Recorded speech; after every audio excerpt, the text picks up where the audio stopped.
नमस्कार, स्वागत है आपका इंडिया न्यूज 28 में। ये बात करते हैं मध्य प्रदेश की कुछ खास खबरों की।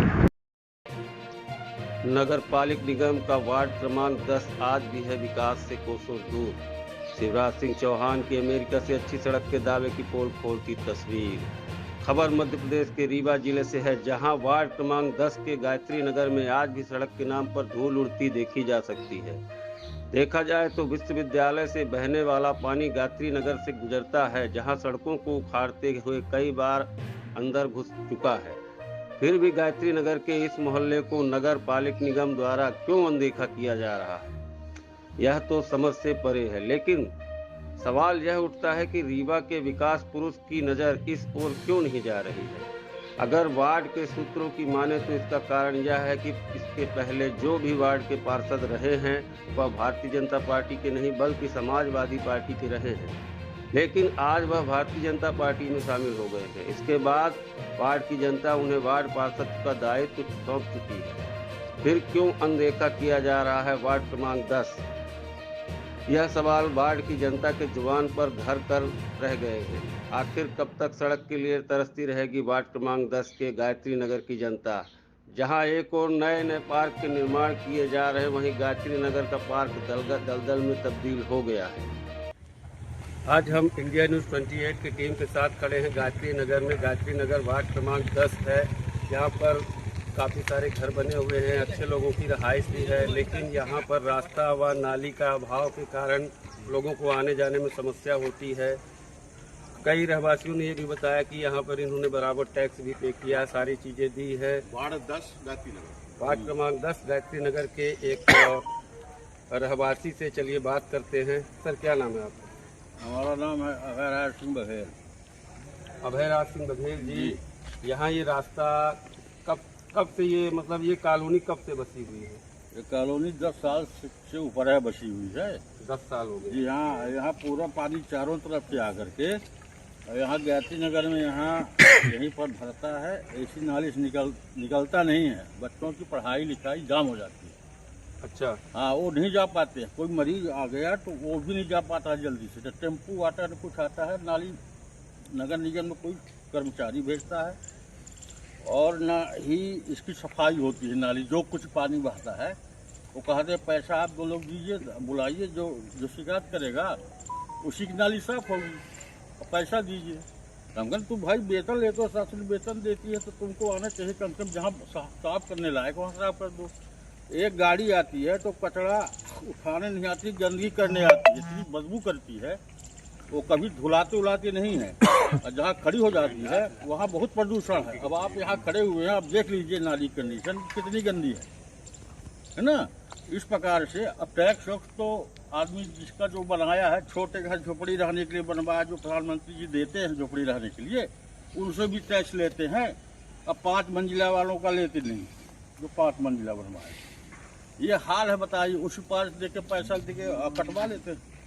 हम लोग एक कमरा बनवाए हैं रहने के लिए। पार्षद जी के बारे में बोल दो तो नरेंद्र मोदी से अब यहाँ हम लोग ये भी ज्ञापन कलेक्टर साहब को, नगर निगम को, वहाँ मुख्यमंत्री जी को, लेकिन यहाँ इंजीनियर लोग आते हैं, देखते हैं, कहते हैं कल से काम शुरू हो जाएगा। ये बजरी हम लोग डलवाए हैं अपने से चलने के लिए। ये हाल है यहाँ की, बताइए मोहल्ले की। यहाँ के पार्षद, वर्तमान पार्षद क्या करे? पार्षद आता है और वहाँ जाता है, हमारी सुनते नहीं है भारतीय जनता पार्टी वाले। अच्छा, पार्षद कांग्रेस के हैं? ये कांग्रेस के नहीं है, हो गए। अब बदलते दल बदलू हैं, बदलते रहते हैं। जहाँ जाने को उनको वोट मिल जाएगा वहीं चले। अच्छा, मतलब जहाँ वोट मिलता है वहाँ वही पार्टी में चले जाते हैं। क्या नाम है पार्षद जी का? वीरेंद्र पटेल जी। आप देखिए, यहाँ पर हमारे महामहिम प्रधानमंत्री श्री नरेंद्र मोदी जी का स्वच्छ भारत मिशन कितना कारगर है। जमीनी स्तर की बात करें तो यहाँ पर जैसा ये बता रहे हैं कि यहाँ पर एक वैन चलाए थे, कचरा वाली गाड़ी चल रही थी स्वच्छ भारत मिशन को लेके। उस गाड़ी का स्लोगन गीत सुबह बजता है, गाड़ी वाला आया घर से कचरा निकाल। लेकिन यहाँ ये हो रहा कि गाड़ी वाला आया घर में कचरा डाल। गाड़ी वाला आता है तो यहाँ कचरा डाल के चला जाता है, यहाँ का कचरा नहीं उठाता है। गंदी गाड़ी गंधाता है, स्मेल आती है। जैसा कि आप अभी आप खुद भी देख पा रहे हैं, यहाँ पर वाहन चलाना तो दूर है, यहाँ पर पैदल चलना काफ़ी मुश्किल होता है। और ख़ासकर बरसात के दिनों में, अभी तो आप सूखे की स्थिति में आए हुए हैं, यदि कहीं ये आप आए हुए होते बारिश के सीज़न में तो उस टाइम पर आपको घुटने भर पानी यहाँ पर मिलता है। यहीं से सारे बच्चे स्कूल को भी जा रहे होते हैं, उनके वाहन जो हैं यहाँ से तकरीबन 100 मीटर दूर आकर के खड़े हो जाते हैं। बच्चे छोटे छोटे होते हैं, उन लोगों को जाना होता है स्कूल। उस टाइम पर हमें अपने पुरानी याददाश्त आती है जब गांव में हम लोग पढ़ा करते थे और हम लोग मतलब घुटने तक पैंट ऊपर कर कर जाया करते थे। आज भी हम वही लाइव देखते हैं बरसात के दिनों में। रदर देन यदि अपन बात करें इस पार्क की, तो आप पार्क तो मुझे तो लगता ही नहीं कि यहाँ पर कहीं पार्क भी है। यदि आप देखें तो यहाँ पर देख रहे हैं कि नाली बजा रही हैं, झाड़ें बनी हुई हैं, सफाई का कोई नामो निशान नहीं है। और मुझे तो लगता ही नहीं कि कभी यहाँ पर कभी कोई सफाई हुई होगी। हाँ, यही है कि कभी किसी का व्यक्तिगत कार्यक्रम यदि होता है तो वो अपने एंड पर अपने खर्चे पर इसको कुछ हद तक साफ करवाते हैं, लेकिन कुछ दिनों बाद वो वापस से वही स्थिति वापस से बन जाती है। वार्ड पार्षद जी का इसमें कोई रोल कॉल ही नहीं है। उनको तो शायद ही कोई यहाँ का संबंधित व्यक्ति देख पाते हैं कि वो कब आते हैं।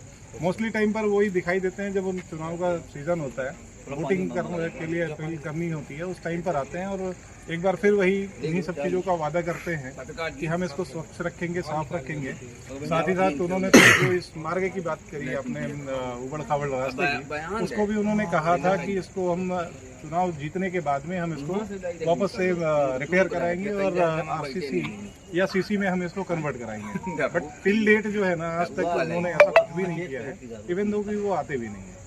तो जब आएंगे नहीं तो जानेंगे नहीं, और जानेंगे नहीं तो समझेंगे नहीं, और समझेंगे नहीं तो करेंगे नहीं। और इस तरह की स्थिति हमें तो नहीं लगता है कि कभी सुधरेगी यहाँ इस बार। चलिए आप देखें, स्थानीय रहवासी सुनील जी का कहना है कि यहाँ पर कभी रास्ता है ही नहीं, मार्ग है ही नहीं, केवल पहुँच मार्ग कह सकते हैं। और यहाँ के पार्षद भी कभी आते नहीं है देखने।